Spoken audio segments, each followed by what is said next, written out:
ఈ రోజు మన రాష్ట్రంలో ప్రభుత్వ శాఖలో ఉన్న ప్రభుత్వ ఉద్యోగస్తులు 6 లక్షల పైనే. మరి అంతమంది ఉన్న ఈ ప్రభుత్వ శాఖ ఉద్యోగస్తులు బాగా చూసుకోవాల్సిన బాధ్యత ప్రభుత్వానిది కాదా? రాజశేఖర రెడ్డి గారు ముఖ్యమంత్రిగా ఉన్నప్పుడు ప్రభుత్వ ఉద్యోగస్తులకు ఎంత గౌరవం ఇచ్చారు. చిన్న స్థాయి నుంచి ఏ కలెక్టర్ స్థాయి వరకు అయినా కూడా ఫ్రీడమ్ ఇవ్వడంతో పాటు వాళ్ళను మోటివేట్ చేస్తూ వాళ్ళను కలుపుకపోయి వాళ్ళతో పని చేయించుకుంటూ ఈయన ఒక మాదిరిగా నిలుస్తూ అన్ని విధాలుగా వాళ్ళకు అండగా ఉంటూ రాజశేఖర రెడ్డి గారు మరి అంత బాగా ప్రభుత్వ ఉద్యోగస్తులను చూసుకుంటే మరి ఆయన కొడుకు జగన్మోహన్ రెడ్డి గారు తీరు, ఈ ప్రభుత్వ తీరు ఎంత బాధాకరంగా ఉంది అంటే మంత్రులు కూడా ఈ రోజు ఉద్యోగస్తులను చిన్న చూపు చూస్తూ ఏదో వాళ్ళు దానం పడేస్తే వీళ్ళు తీసుకోవాలి అన్నట్టు మోకాలొంగి వీళ్ళ ముందు బ్రతకాలి అన్నట్టుగా వ్యవహరిస్తున్నారు. ఈ రోజు ప్రభుత్వ ఉద్యోగస్తులు ఇంతమంది లక్షల మంది ఉండి కూడా అసంతృప్తిగా ఉన్నారు అన్నమాట వాస్తవం. వారి గొంతుని నొక్కేస్తూ వారి హక్కులని కాలరాస్తూ ఈ రోజు ప్రభుత్వం వ్యవహరిస్తున్న తీరు దారుణం. ఇన్ని సంవత్సరాలుగా జగన్మోహన్ రెడ్డి గారు అమలు చేస్తానని చెప్పి కూడా ఇన్ని సంవత్సరాలుగా వాళ్ళు మాకు సిపిఎస్ వద్దు,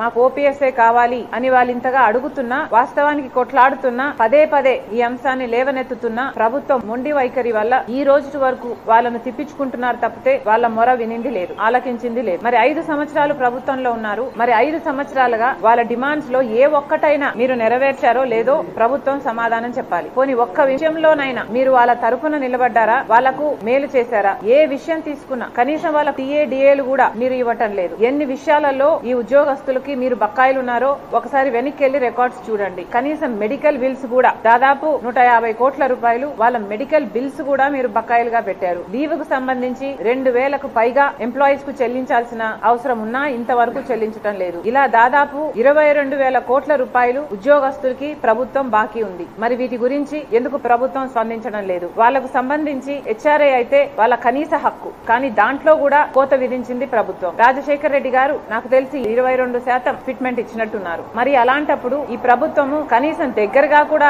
రావడానికి ప్రయత్నించడం లేదు. 11వ పిఆర్సీ ప్రకారము వీళ్ళకి ఇవ్వాల్సిన ఐఆర్లో కూడా కోతలు పెట్టారు. దాంట్లో 4% అనుకుంటా కోతలు పెట్టింది కాక 12వ పిఆర్సీ అమలు చేయాల్సిన ప్రభుత్వము 12ది కాదు కదా, దగ్గరికి కూడా రాలేదు. ఇంకా 11వ దాంట్లోనే ఇరుక్కొని అది కూడా పూర్తి అమలు చేయకుండా దాంట్లో కూడా కోతలు పెట్టారు. ఇలా 1 కాదు 2 కాదు, ప్రతి విషయంలోనూ ప్రభుత్వ ఉద్యోగస్తులను మోసం చేసింది జగన్మోహన్ రెడ్డి గారి ప్రభుత్వం. కాబట్టి కాంగ్రెస్ పార్టీ ఎన్నికల వేళ ఉద్యోగస్తులందరికీ భరోసా ఇస్తూ కాంగ్రెస్ పార్టీ మాత్రమే మీ పక్షాన ఉంటుంది, నిలబడుతుంది అని మరోసారి గుర్తు చేస్తూ రాజశేఖర రెడ్డి గారు ఎలాగైతే మీ పక్షాన నిలబడ్డారో కాంగ్రెస్ పార్టీ ఈ రోజు మీకు మాటిస్తున్నాం, కాంగ్రెస్ పార్టీ ఓపీఎస్ అమలు చేస్తుంది, మీ హక్కులను ప్రతి ఒక్కదాన్ని పరిరక్షిస్తుంది. అంతేకాదు కాంగ్రెస్ మేనిఫెస్టోలో చెప్పినట్టు ఏవైతే రిజర్వేషన్లు ఉన్నాయో 50% రిజర్వేషన్లు, ఎస్సీ ఎస్టీ ఓబీసీ రిజర్వేషన్లు ఉన్నాయో ఆ క్యాప్ ను కూడా రేస్ చేస్తాము అని కాంగ్రెస్ మేనిఫెస్టోలో ప్రకటించడం జరిగింది. ఈ 50% విమెన్ రిజర్వేషన్ కూడా అమలు చేస్తామని కాంగ్రెస్ మేనిఫెస్టోలో ప్రకటించడం జరిగింది. వీటన్నిటికీ మేము కట్టుబడి ఉన్నాం. అంతేకాదు ప్రభుత్వ